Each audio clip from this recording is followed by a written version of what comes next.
Hi, எல்லோருக்கும் வணக்கம். Welcome to living and winning. நமக்கு நம்ம வாழ்க்கையில் ஏதாவது ஒரு விஷயம் தப்பாக தோணுது, நம்மளால் அது ஏற்றுக்க முடியல, நமக்கு வந்து ஏதோ தப்பாப்பட்டது, இந்த மாதிரிலாம் வந்து நம்ம உணர்வுகள் இருக்கும்போது நம்ம பக்கத்தில் இருக்கிறவங்க சொல்லுவாங்க, எல்லாம் மனசு தான் காரணம், அதை பற்றி ஒன்று ஒன்றும் கவலைப்படாத, எல்லாம் மனசு தான் காரணம், எல்லாம் சரியாயிரும் அப்படின்னு சொல்லுவாங்க. இங்கே மனசு தான் காரணம் அப்படிங்கிறதுலேயும் நிறைய அர்த்தங்கள் இருக்குது. சரியா? அதை பற்றி தான் நம்ம என்ன பேச போகிறோம். ஸோ வந்து ரிலேஷன்ஷிப் சம்மந்தமாக நிறைய விஷயங்கள் நம்ம வந்து இதில் பேச போகிறோம். ஓகே, பொதுவாக மனதளவில் தான் நிறைய பேர் பாதிக்கப்படுறாங்க. இந்த ரிலேஷன்ஷிப்பில் பாதிக்கப்படுறவங்க மனதளவில் நிறைய வந்து அஃபெக்ட் ஆகுறாங்க. நிறைய பேர் வந்து கல்யாணம் பண்ணி பிரிஞ்சு போகிறது, பார்ட்னர் சரியே இல்லாமல் இருக்கிறது, அதுக்கப்புறம் லவ் பண்ணி பிரிகிறது, அதுக்கப்புறமா வந்துட்டு இந்த மாதிரி இது மட்டும் இல்லாமல், அதாவது லவ், கல்யாணம் இது மட்டும் இல்லாமல் அண்ணன், தம்பி, அக்கா, அம்மா, அப்பா, அம்மா வந்து அப்பா கூட இந்த அம்மா வந்துட்டு ஒரு பொண்ணுக்கிட்ட பேசுறதில்ல, இந்த மாதிரி நிறைய உறவுமுறை சார்ந்த விஷயங்கள்ல வந்துட்டு நிறைய இருக்குது. சரியா? எப்போவுமே நாம் ஒரு விஷயத்த ஆரம்பிக்கிறதுக்கு முன்னாடி நம்மளோட மனசு நம்மக்கிட்ட வந்து பேசும், நம்மக்கிட்ட ஒரு விஷயத்தை எச்சரிக்கை பண்ணும். இது பண்ணலாமா வேணாமா, இந்த இடத்துக்கு போனேன் அப்படின்னா இந்த விஷயங்கள் நடக்கும், இந்த பொருள்லாம் எடுத்துக்கோ, மறந்துடாத அப்படின்னு. அது வந்துட்டு நம்மக்கிட்ட பேசும்போது கவனிச்சுக்கணும். அப்படி நம்ம கவனிக்காமல் பெருசாக எடுத்துக்காமல் நம்ம வந்து நம்மளோட வேலையை அசால்ட்டாக நினச்சிட்டு நம்மளோட வேலையை வந்து பார்க்குறோம் அப்படின்னா பின்னாடி அதுக்கான பலனை வந்துட்டு நம்ம அனுபவிப்போம். அதாவது இமீடியட்டாக நம்ம ஒரு விஷயத்தை, அதாவது எக்ஸாம்பிளுக்கு ஒரு விஷயத்தை வந்து மறந்துடுவோம். அப்போது நம்ம மனசு வந்து ஞாபகப்படுத்தும், இந்த பேப்பர் எடுத்துக்கிட்டியா, இந்த பென் எடுத்துக்கிட்டியா, இந்த விஷயத்தெல்லாம் எடுத்துக்கிட்டியா, இது வந்து தேவைப்படும் அப்படின்ட்டு. நம்ம வந்து சரி ஓகே இதெல்லாம் பார்த்துக்கலாம், இதெல்லாம் தேவைப்படாது அப்படின்னு நம்ம போயிடுவோம். ஆனால் அந்த இடத்துல எக்ஸாக்டாக தேவைப்படும். அப்போ தான் நமக்கு தோணும், நமக்கு ஏற்கனவே ஞாபகம் வந்துச்சு இல்லை இதை எடுத்துகிட்டு போகணும் அப்படின்ட்டு. ஸோ அந்த மாதிரி தான். ஆனால் இந்த மனசு சொல்கிறது அப்படிங்கிறது வந்து ஒரே ஒரு தடவை தான் சொல்லும், அதுக்கப்புறம் சொல்லாது. ஓகேவா? ஒரு விஷயத்த ஸ்டார்ட் பண்ணும்போது உங்களுக்கு சரியா தப்பா, எது தேவை எது தேவையில்லை, அது நல்லதா கெட்டதா அப்படின்னு ஒரு தடவை தான் சொல்லும்.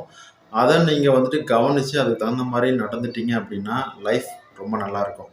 அதை விட்டுட்டு நீங்கள் வந்து அதை அலட்சியப்படுத்திட்டு நீங்கள் போனீங்க அப்படின்னா அதுக்கப்புறமா உங்கள் மனசு ஞாபகப்படுத்தின விஷயங்கள், தேவைப்படும்னு சொன்ன விஷயங்கள் வந்து பின்னாடி தேவைப்படும் போது நம்மக்கிட்ட அது இருக்காது. ஓகேவா? எப்போவுமே நம்ம மனசு சொல்கிறத கேளுங்க. நம்ம ஒரு விஷயத்த வந்து செய்கிறீங்க அப்படிங்கும் போது அந்த மனசு ஒரு முடிவு எடுக்கும், இந்த விஷயத்த பண்ணலாம், வேண்டாம், இல்லைனா இதை பண்ணுறதுக்கு இதெல்லாம் தேவை அப்படின்ட்டு. ஸோ இந்த மாதிரி ரிலேஷன்ஷிப் சம்மந்தமாக நிறைய விஷயங்கள் நம்ம பேசலாம். ஓகேவா? இப்போ வந்து குறிப்பாக அதுக்கு முன்னாடி நம்ம சேனலில் சப்ஸ்கிரைப் பண்ணிக்கோங்க, நோட்டிஃபிகேஷன் பெல் ஐக்கன் கிளிக் பண்ணிக்கோங்க. உங்களுக்கு சக்ஸஸ் ஸ்டோரிஸ் இருந்தது அப்படின்னா என்னோடய வாட்ஸ்அப் நம்பர் டிஸ்கிரிப்ஷனில் இருக்குது, நீங்கள் அதுக்கு ஒரு மெசேஜ் சென்ட் பண்ணலாம், இல்லை வாய்ஸ் ரெக்கார்டாக சென்ட் பண்ணலாம். ஓகேவா? அதுக்கப்புறம் இந்த வீடியோ பிடிச்சிருந்தவங்க லைக் பண்ணுங்கள், முக்கியமாக லைக் பண்ணுங்கள். அதுக்கப்புறம் சப்ஸ்கிரைப் பண்ணிவிட்டு பெல் ஐக்கானை கிளிக் பண்ணிக்கோங்க. உங்கள் கமெண்ட்டை நீங்கள் கமெண்டில் கொடுக்கலாம். ஓகே, இது இப்போ வந்துட்டு நாம் ஒரு டிசிஷன் எடுக்கிறோம், நம்மளை விட்டு பிரிஞ்சு போனவங்க போயிட்டாங்க, அவங்கக்கிட்ட நம்ம பேசினா திரும்பி வருவாங்க அப்படின்னு தோணுது. இப்படி இருக்கும் பட்சத்தில் நம்ம பேசலாமா வேணாமா, நம்ம பேசினா திரும்பி வருவாங்களா, இல்லை அவங்களுக்கான ஸ்பேஸ் கொடுக்கலாமா, இந்த மாதிரி நிறைய கொஸ்டின்ஸ்லாம் என்கிட்ட வருது. ஸோ இந்த மாதிரி கொஸ்டின்ஸ் வரும்போது உங்கள் மனசு என்ன சொல்லுது அப்படின்னு ஃபஸ்ட்டு கேளுங்க. பேசலாமா வேணாமா? பேசலாம் அப்படின்னு சொன்னிச்சுன்னா அப்போது அதுக்கான பேசினா நம்ம மேலே கோவப்படுவாங்களா, இல்லை மனசு மாதிரி வருவாங்களா, இல்லை சாதாரணமாக கேட்டுட்டு விட்டுருவாங்களா அப்படிங்கிறதையும் யோசனை பண்ணுங்கள். ஸோ அதுக்கும் பதில் கிடைக்கும், அதுவும் சொல்லிடும். நீ பேசு, இல்லைனா பேசாத, நிறைய பிரச்சனை வரும் அப்படின்ட்டு.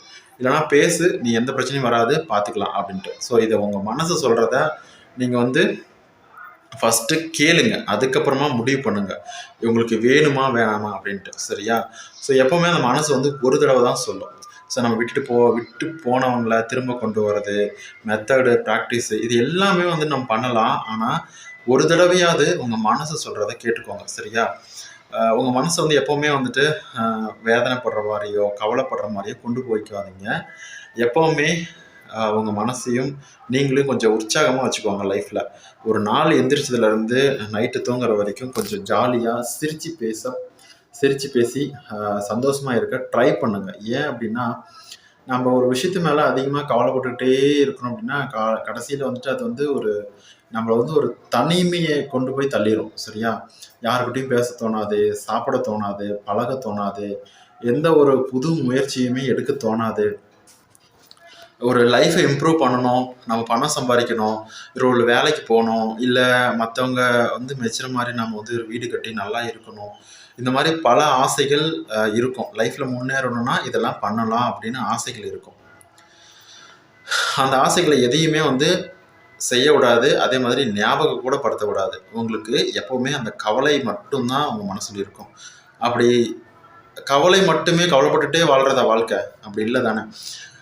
ஒருத்தங்க போனாங்களா அடுத்தவங்க திரும்பி வருவாங்க, இல்லைன்னா அவங்கள எப்படி திரும்பி கொண்டு வர்றது, இந்த மாதிரி யோசிங்க. சரியா? இந்த மாதிரி தான் நடைமுறையில் இருக்குது. அதாவது எல்லா ப்ராப்ளத்துக்குமே சொல்யூஷன் இருக்குது. ஒரு பிரச்சனை அப்படின்னா அதுக்கான சொல்யூஷன் கண்டிப்பாக இருக்குது. அதை நம்ம சரியாக கண்டுபிடிக்கணும், அவ்வளோதான். சரியா? இல்லை கண்டுபிடிக்க முடியல, எனக்கு வேணாம் அப்படின்னு தோணுதுன்னா நீங்கள் ஜஸ்ட் அதை விட்டுட்டு, அந்த ரிலேஷன்ஷிப்பை விட்டுட்டு நீங்கள் அடுத்த உங்களுக்கு பிடிச்ச மாதிரி ரிலேஷன்ஷிப்பை நீங்கள் வந்து தேடலாம். இல்லை அதே அமையறதுக்காக நீங்கள் ஜஸ்ட்டு மெத்தடு ப்ராக்டிஸ்லாம் ஒன்றும் இல்லைங்க. பெருசாக மெத்தட் பண்ணு, அதை பண்ணு, இது பண்ணு அப்படிங்கிறதுலாம் ஒன்றும் இல்லை. உங்கள் மனசளவில் உங்களுக்கு என்ன வேணும் அப்படிங்கிறத மட்டும் திங்க் பண்ணுங்கள். உங்களால் சரியாக திங்க் பண்ண முடியல அப்படிங்கிறதுனால தான் நம்ம மெத்தடு ப்ராக்டிஸ் எல்லாத்துக்கும் போகிறோம். சரியா?